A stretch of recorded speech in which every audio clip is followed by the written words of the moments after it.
எதிர்காலத்திற்கான மறுபெயரே போராட்டம்.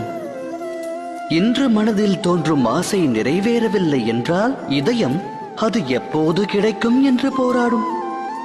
கனவு என்று நனவாகும் என்று மனம் சதுராடத் துவங்கும். எனினும் வாழ்வானது எதிர்காலத்திற்கும் உரியதல்ல, இறந்த காலத்திற்கும் சொந்தமல்ல. வாழ்வென்பது வாழும் நேரத்திற்கே சொந்தம்.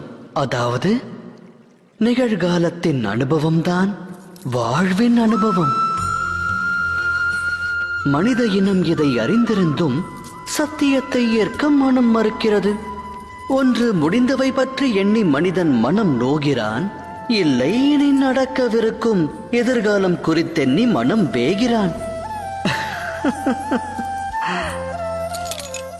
இறுதியில் வாழ்வை தொலைக்கிறான். ஒன்றை உணர்ந்தால் நன்மை விளையும்.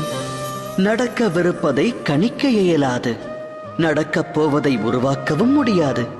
நடப்பதனைத்தும் இனிமையானதென்று மகிழ்ச்சி கொண்ட மனதோடு வாழ்ந்து வருங்காலத்தை எதிர்கொள்ளலாம். நிகழ்வது முன்னரே நமக்கு தெரிந்தால் பின் வாழ்வில் சுவாரஸ்யம் ஏது? சிந்தித்து செயலாற்றுங்கள்.